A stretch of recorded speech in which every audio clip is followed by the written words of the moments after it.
వదినా వదినా. బాగుంది శాంతమ్మ.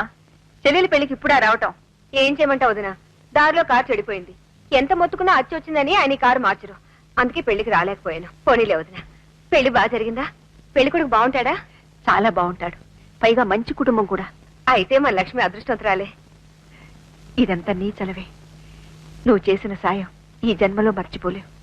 ఇంతమంది కొడుకులుండి కూడా ఎవరూ చేయలేని సాయం శాంత ఒక్కరితే చేస్తుందని మావయ్య గారు ఎంత సంబరపడిపోతున్నారో తెలుసా? నాకు అర్థం కావట్లేదు వదినా. నేనేమిటి సాయం చేయడం ఏమిటి? అదేనమ్మా, నువ్వు సమయానికి చిన్నబాబు చేత ఆ 1,00,000 రూపాయలు పంపకపోతే అసలు ఈ కార్యం కట్టెక్కేదా? నేను 1,00,000 రూపాయలు ఇచ్చానా? చిన్నబాబు నా దగ్గరికి ఎప్పుడు వచ్చాడు? వాడికి అంత డబ్బు నేనెప్పుడు ఇచ్చాను? అయితే చిన్నబాబు నీ దగ్గరికి రాలేదా? ఒట్టోదినా, రాలేదు.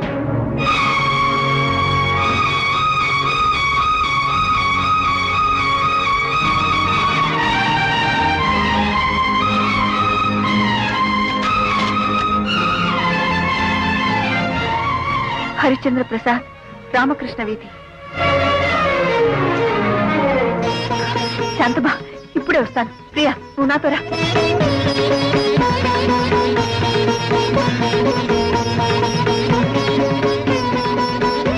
హరిశ్చంద్ర ప్రసాద్ గారు ఉన్నారా? పెద్ద ఆసుపత్రిలో ఉన్నారు.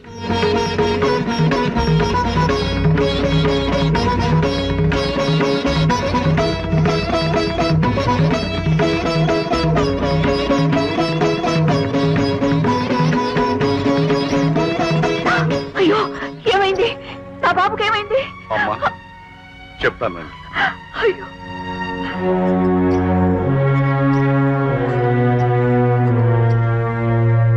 అవునమ్మా, మీ చిన్న బాబు మనిషి కాడు, దేవుడు. ఎంత పని చేశాడు మా చిన్న బాబు.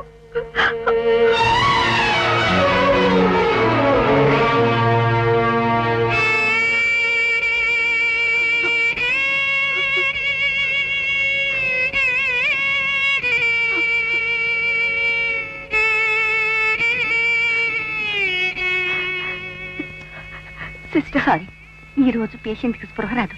మీరు రేపు రండి ప్లీజ్. ఉన్నట్లుండి అంత డబ్బు తీసుకొస్తే నాకు అప్పుడే అనుమానం వచ్చింది. ఏ బ్యాంకులోనైనా దోచుకొచ్చాడేమోనని నాకు అనుమానం వేసిందక్క. మరే వాడు డబ్బు తెచ్చిన మన్నాడు పేపర్లో బెజవాడలో బ్యాంకు తోపిడి జరిగిందని పడింది, చూసారా? చాలే ఊరుకుంటారా, నోటికి వచ్చినట్టు అలా మాట్లాడకండి. అసలు ఈ గొడవంతా ఎందుకు? వాడు వచ్చిన తర్వాత వాడిని అడుగుదాం. ఇంత డబ్బు ఎక్కడి నుంచి తెచ్చాడో ఏమిటో. అదే చెల్లెమ్మా నేను అనేది. ఆయన గారు తిరిగి వస్తేనేగా అడగటానికి. ఈ పాటికి ఏ పోలీసులు మూసేసి ఉంటారు. చిచి, ఆ క్రిమినల్ వెధవన్ నా తమ్ముడు అని చెప్పడానికి నాకు సిగ్గుగా ఉంది. వాడికి నేను బెయిల్ ఇప్పించను.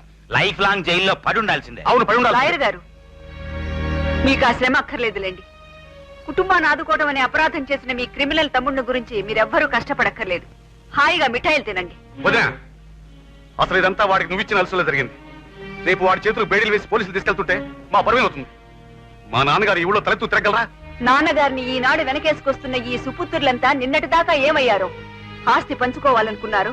జన్మనిచ్చిన తండ్రిని వాటాలేసుకుని ముష్టి పెట్టినట్టు అన్నం పెట్టాలనుకున్నారు. ఒకరు మామగారితో ఇల్లు కొనిపించి లాభం పొందాలని చూస్తే ఇంకొకరి బాధ్యతలని వదిలించుకుని దూరంగా వెళ్లి సుఖంగా బ్రతకాలనుకున్నారు. అప్పుడు గుర్తుకు రాని ఈ తండ్రి, కుటుంబం, గౌరవం ఇప్పుడు ఒక్కసారిగా గుర్తుకొచ్చాయా? సరస్వతి, అవునండి, నేను నిజమే మాట్లాడుతున్నాను. ఏమిటండి నిజం? అంత డబ్బు వాడికి ఎక్కడిది? ఎవరి తలో నరికైనా ఉండాలి, లేకపోతే ఏ బ్యాంకో దోచైనా ఉండాలి. ఆపండి. ఆ డబ్బు ఎక్కడదని కదా మీ ప్రశ్న? నేను చెప్తాను. నేను చెప్తే విని తట్టుకోగల శక్తి మీకుంటే వినండి. కాలుకు ఎదురు దెబ్బ తగిలితేనే విలవిలలాడిపోయే మనం మన చేతినో కాలునో కోసి ఇవ్వగలమా? కానీ కానీ అంతకంటే గొప్ప పని నా చిన్నబాబు చేశాడు.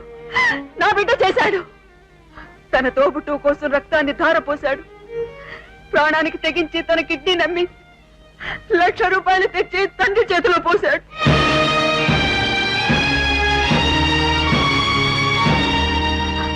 ముగ్గురు అన్నలు, ముగ్గురు వదిళ్ళు ఉన్న ఆ మనిషి దిక్కులేని వాడిలా ఏకాకిగా హాస్పిటల్లో పడున్నాడు.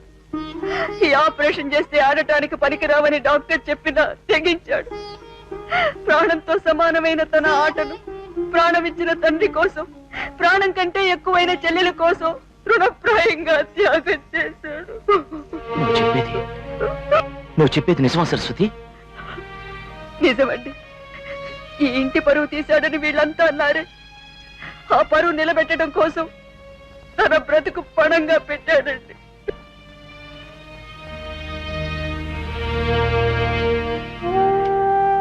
మీ అందరికీ ఒకటే నా ప్రార్థన, భగవంతుడు దయ వల్ల చిన్నబాబు 2-3 రోజుల్లో నవ్వుతూ తిరిగొస్తాడు. అంతవరకు ఈ రహస్యాన్ని రహస్యంగానే ఉండనివ్వండి. దయచేసి మామయ్య గారికి మాత్రం తెలియనివ్వకండి. ఈ దారుణమైన నిజాన్ని మీద ఆయన తట్టుకోలేదు.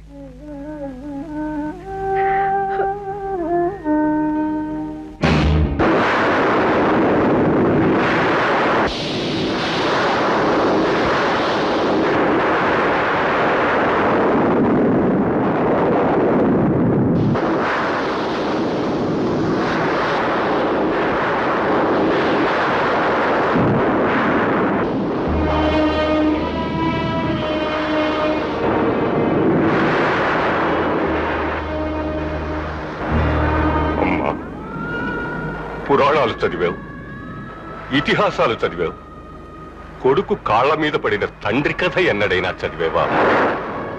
మావయ్య గారు, కుటుంబం కోసం చిన్నబాబులా త్యాగం చేసి పేరు తెచ్చుకోలేని అసమర్థుని కనీసం ఆ పని చేసైనా కాస్త పేరు తెచ్చుకొని అమ్మా. నన్ను వాడి దగ్గరికి తీసుకెళ్తావా అమ్మా? ఇప్పుడు స్పృహలో లేడు మావయ్య గారు. నేను వెళ్ళి చూసొచ్చాను. రేపు ఉదయమే వెళదాం. రేపంటే చాలా ఆలస్యమైపోతుందేమో. 8 గంటలు, గంటకు 60 నిమిషాలు. ఈ ముసలాడు ఊపిరాగిపోవడానికి 3 నిమిషాలు చాలు. మావయ్య గారు, అలా మాట్లాడకండి. రేపు ఉదయం అందరం వెళదాం. అందరూ ఎందుకు? వీళ్ళందరికీ అక్కడేం పని? చిన్నబాబుకు రుణపడిపోయిన అప్రయోజకుడినైన తండ్రినమ్మా నేను. అమ్మా, అక్కడ వాడిని చూడగానే నేను ఏం చేయాలమ్మా? చేతులెత్తి దండం పెట్టనా? కాళ్ల మీద పడనా? ఊరుకోండి మావయ్య గారు. లేదమ్మా, మహనీయులై జన్మరాహిత్యం పొందిన మనుషులకి కన్నవాళ్లే కాదమ్మా, కాపు కాచే దేవుడు నమస్కరిస్తాడు. తప్పు లేదమ్మా. పదండి, మీ గదికి తీసుకెళ్తాను. వద్దమ్మా, వాడు గోల్ కీపర్ అని హేళన చేశానమ్మా. జడ పదార్థంలా ఎప్పుడూ బాక్స్ దగ్గరే పడుంటాడని ఎగతాళి చేశారు. ఇవాళ మిగిలిన కొడుకులందరూ మంత్రి తన్నాల ప్రయత్నం చేస్తే వాడొక్కడే గోలు కాకుండా ఆపి ఇంటి టీముని గెలిపించాడమ్మా.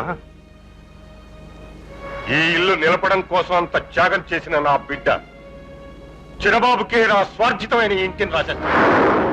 వాడు ఇష్టపడితే వాడి దయాధర్మ భిక్ష మీద మీరందరూ ఇక్కడ ఉందరు గాని, లేకపోతే ఎవరి దారి వాళ్ళు చూసుకోవాలని నా ప్రయోజకులైన 3 కొడుకులకి చెప్పమ్మా.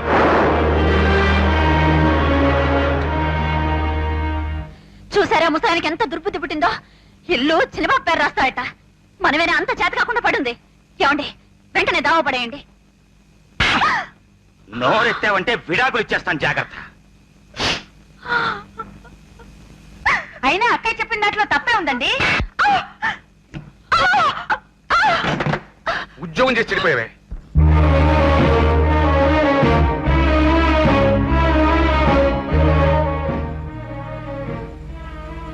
ఎక్కడమ్మా చిన్నబాబు?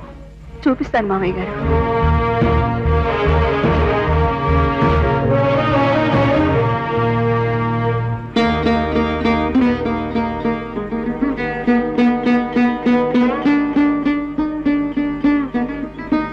ఏమిటమ్మా, నాకేం కనపడం లేదమ్మా. కళ్ళు తెరుచుకోండి మీరు.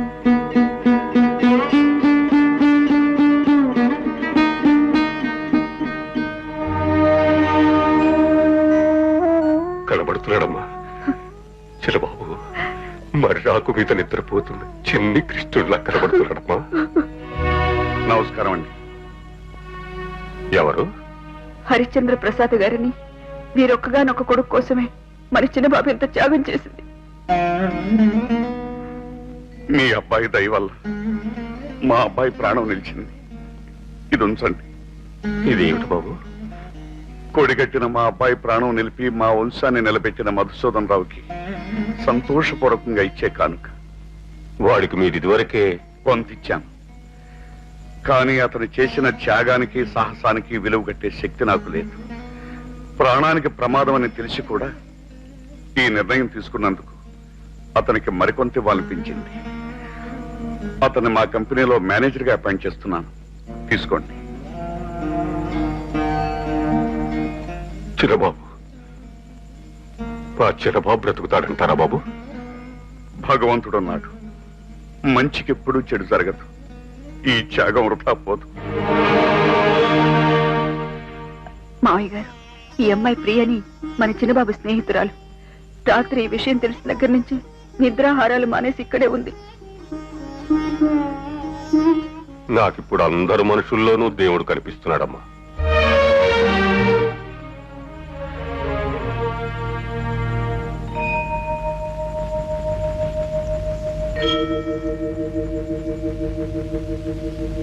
మధుసూదన్ రావు, ఇప్పుడు ఎలా ఉంది?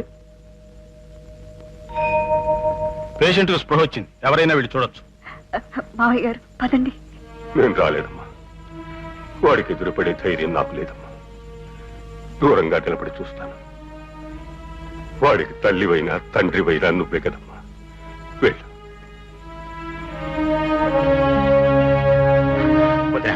చిన్నబాబుకి ఎలా ఉంది?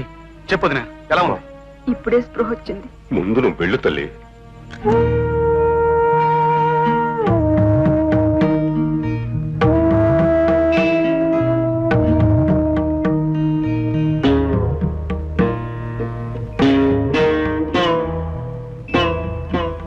చిన్నబాబు,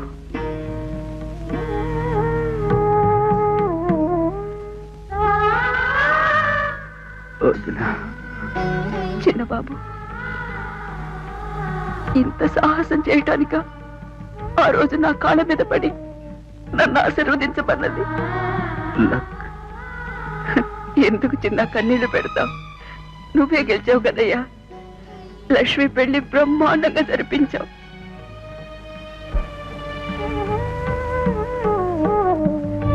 అటు చూడు, నీకోసం ఎవరొచ్చారు?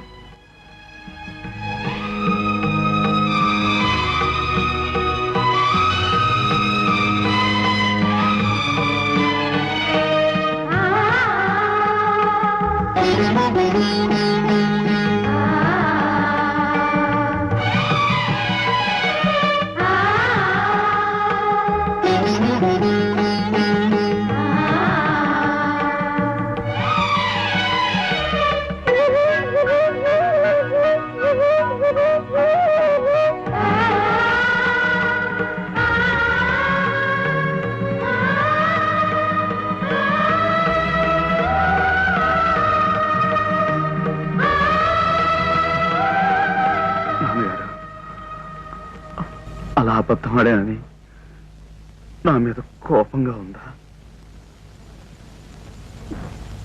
ఎంత ఎదిగిపోయావయ్యా,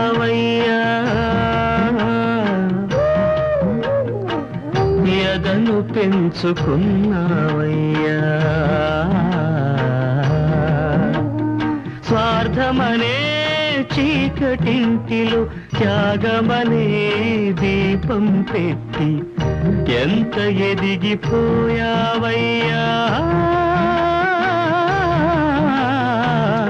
ఎదను పెంచుకున్నావయ్యా.